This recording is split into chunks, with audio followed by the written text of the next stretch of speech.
Bienvenue à vous, madame. Merci. Le divorce, c'est plutôt un cas difficile, surtout pour une femme. Mais souvent, on se demande, est-ce qu'après le divorce, on a une vie épanouie? Je dirais, vous avez raison, en effet, le divorce est difficile à vivre. Que ce soit pour un homme ou pour une femme, il est difficile à vivre. Cependant, dans la société dans laquelle nous vivons, il est encore plus difficile d'être femme que homme dans cette situation. Et c'est une appellation très lourde à porter sur ses épaules. Être appelé divorcé, c'est lourd de conséquences et plein de jugements et de préjugés. Est-ce qu'il est possible de vivre heureux après le divorce? Je dirais que tout est possible. Cependant, ça demande beaucoup plus d'efforts. Ça demande un engagement personnel. Ça demande de la volonté et un bon soutien de son entourage et une foi solide. Ça, c'est sans équivoque. Mais est-ce que le divorce est une solution de problèmes au sein du mariage? Je dirais en toute honnêteté, après l'avoir vécu, mon conseil serait que le divorce soit vraiment le dernier recours. Quand vous êtes convaincu d'avoir tout essayé, tout fait, et que vraiment ça n'a pas marché, alors là, oui. Et dans des cas extrêmes aussi où on ne voit pas d'issue. Il y a certes des cas où on ne sait pas faire autrement. Oui, comme le vôtre. Exactement, comme le mien. Et cette goutte qui a débordé pour prendre ces décisions, madame? Vous savez, goutte, j'aimerais vous dire, j'ai rencontré un homme qui était ce qu'on pourrait dire un ami d'enfance. Ayant grandi dans le même environnement, des familles qui se connaissaient, nous étions enfants. Et ils sont partis, ils ont quitté le pays, nous sommes restés. Quelques années plus tard, il est revenu. Nous n'étions plus des enfants, encore moins des ados. Nous étions des jeunes adultes. Revenu au pays, la flamme est revenue rapidement et en quelques mois, 4-5 mois, nous avons décidé de nous marier. Il est reparti le temps de préparer cet événement pour revenir. Le mariage a eu lieu. N'ayant pas tout établi ici, il a pris encore un peu de temps afin de bien s'établir. Et voilà, l'histoire a commencé. Vous avez eu quand même le temps de vous connaître en étant aussi adulte, ou vous vous connaissiez déjà assez mieux? Parce que 5 mois après, il revient et vous vous décidez du coup de vous remarier, de vous marier. Vous savez, c'est ce que je dis, le coup de foudre, ça va très vite, ça s'embrase comme un feu de paille. Et on a l'impression que l'on contrôle tout, que l'on comprend tout. Cependant, on se trompe. C'est un sentiment qui brûle. Seulement, on se marie. L'amour nous a rendus aveugles et le mariage nous a rendu la vue. Parce que c'est dans le mariage que les réalités ont commencé à ressortir. Parce que nous n'avions pas pris le temps de très bien nous connaître. Nous n'avions pas pris le temps de découvrir ce que l'un et l'autre étaient devenus. Nous nous étions quittés enfants. Et là, nous nous retrouvions adultes. Chacun avait développé une personnalité, une façon de voir les choses qui, au fil du temps, dans le couple, ces choses ont commencé à ressortir. Des divergences de points de vue qui sont normales, mais quand ça tourne très vite à la bagarre, ça tourne très vite à la violence verbale, conjugale, quand ça tourne au contrôle. C'est-à-dire que je travaillais très vite, le travail est devenu la cause de plusieurs soucis. Et pour sauvegarder le mariage, j'ai sacrifié le travail. S'en est suivi les amis qui, parce qu'ils avaient remarqué quelque chose en moi, étaient très vite stigmatisés et catégorisés de mauvaise compagnie. Je me suis séparée des amis et Et tout ça, c'était du coup ou c'était progressif? Vous savez, ce sont des choses qui se font progressivement parce qu'on ne le réalise pas. On a l'impression que c'est par amour, c'est pour un besoin de protéger, de sécuriser. Et petit à petit, les choses partent les unes après les autres. Votre mari ou votre ex-mari vous a séparé de votre entourage, de vos amis.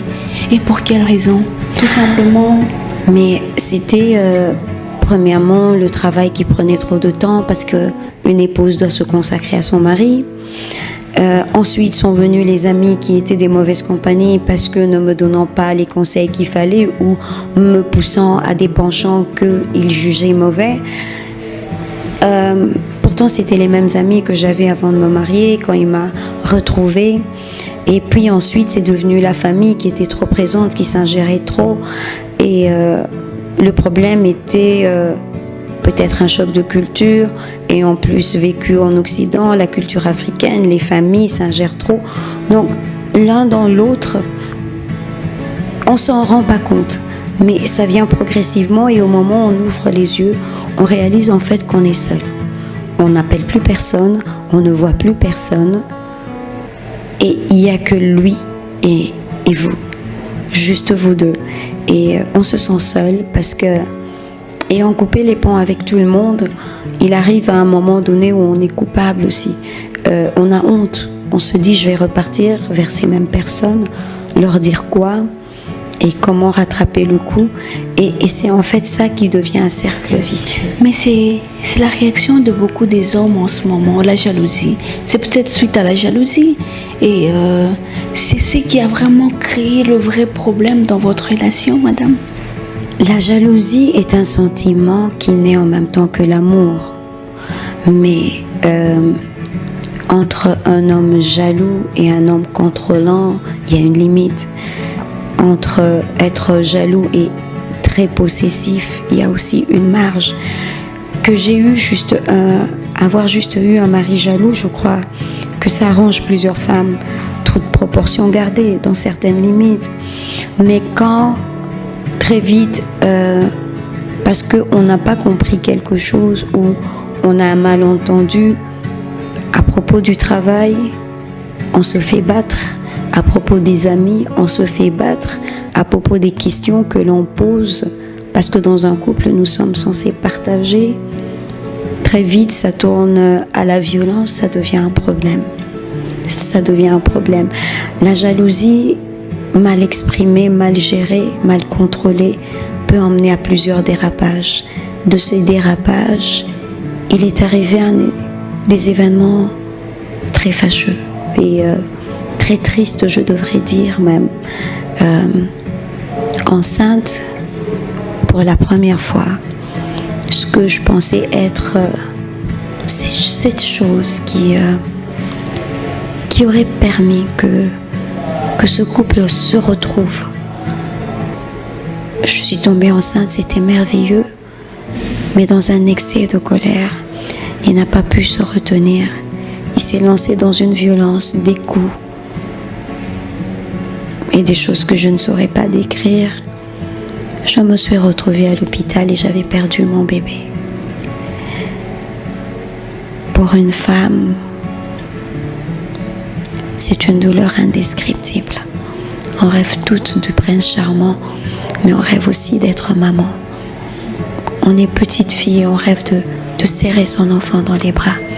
Et quand on a déjà senti cet enfant en soi, quand on l'a déjà imaginé, quand on a même déjà commencé à lui donner un nom, de le perdre pas parce qu'il a été malade, pas parce qu'il vous a été volé, mais parce que celui qui est censé protéger cet enfant est le même qui le détruit avant même qu'il n'ait vu le jour.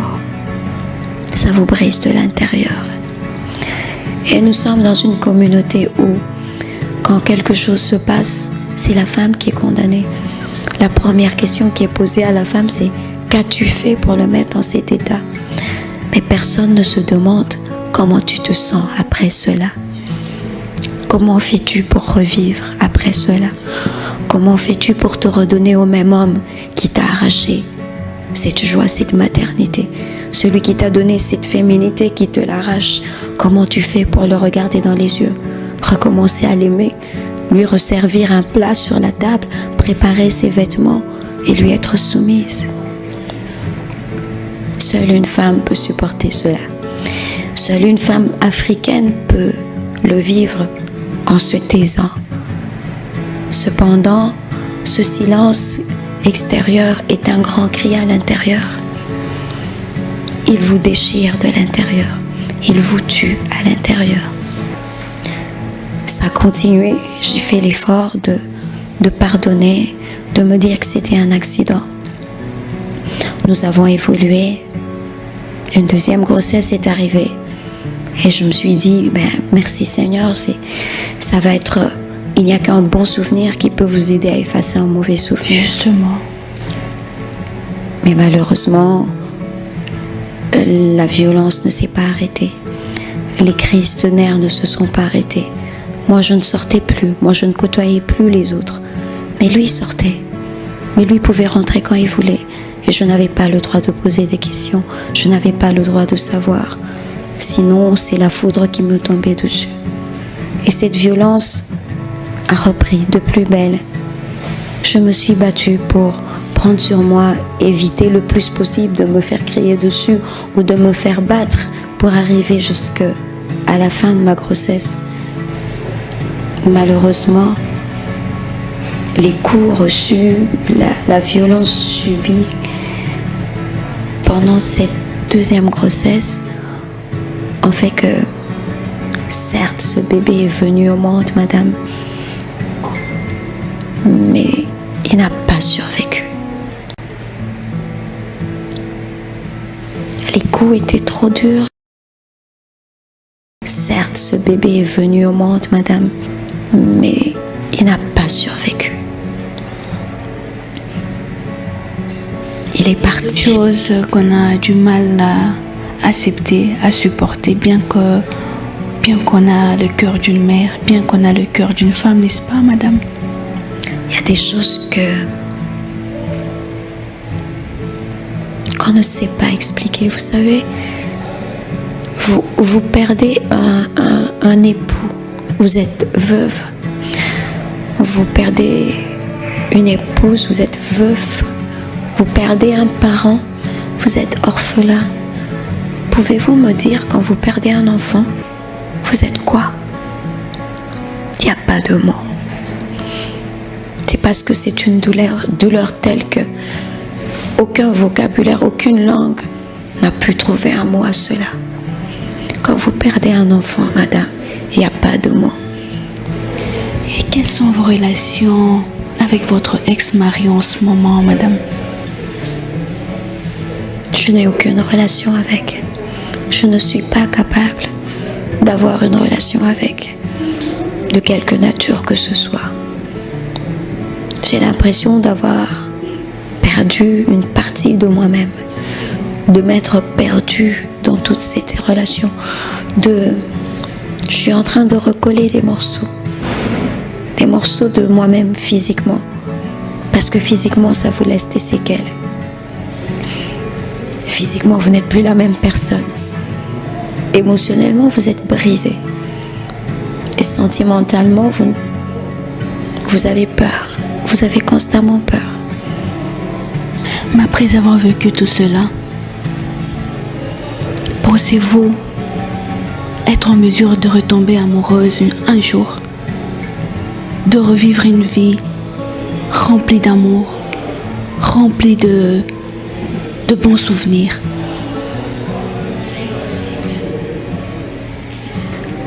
C'est possible parce que je garde la foi, parce que j'y crois, parce que je crois que tant qu'il y a de la vie, il y a de l'espoir.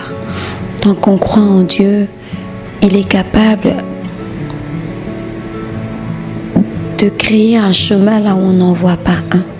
Il est capable d'appeler à l'existence ce qui n'existe pas. Et je me dis que si le Seigneur a permis que je reste en vie, c'est peut-être parce qu'il fallait une femme comme moi pour permettre à d'autres femmes dans ma situation de se sortir de là. Mais aussi que Dieu ne peut pas permettre que vous sortiez d'une situation sans penser vos blessures et sans redorer votre image. C'est-à-dire vous permettre de vivre quelque chose de beau qui vous fasse comprendre qu'il ne vous a pas oublié, qu'il pense à vous, qu'il tient à vous, mais surtout qu'il avait quelque chose de meilleur pour vous en réserve. Donc oui, c'est possible. Oui, j'y crois. Mais depuis votre séparation, depuis votre divorce, avez-vous rencontré quelqu'un d'autre, un autre homme qui vous a fait vivre ou qui vous a fait oublier l'enfer que vous avez vécu dans votre mariage? J'ai rencontré quelqu'un d'autre, effectivement. J'ai rencontré une personne qui a le cœur assez grand pour me comprendre, supporter, parce que ce n'est pas facile de vivre avec une personne blessée, mais qui fait de son mieux pour me faire comprendre que l'amour se définit différemment de ce que j'ai vécu. Et je bénis le Seigneur pour cela parce que ça me permet de réavoir confiance en moi, être capable de m'asseoir en face de vous pour vous le raconter. C'est parce qu'il y a de l'amour que je reçois, qui me donne cette force de refaire confiance en moi-même. J'ai repris le travail. Je ressors dans la société. Je reprends goût aux choses, à la vie. Et j'espère et je crois que je pourrai vivre une maternité heureuse et que je pourrai vivre un mariage heureux. Vous croyez encore au mariage? Pensez-vous vous remarier un jour? C'est possible.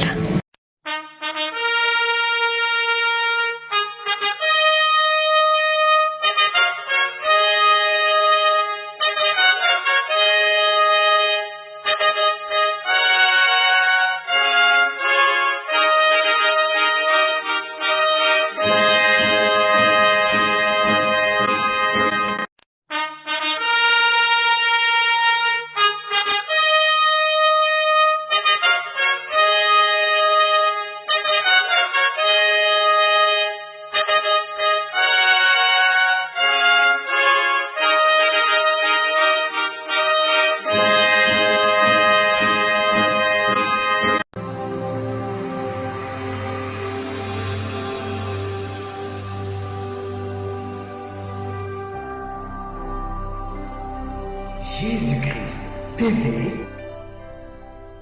vous connaîtrez la vérité et la vérité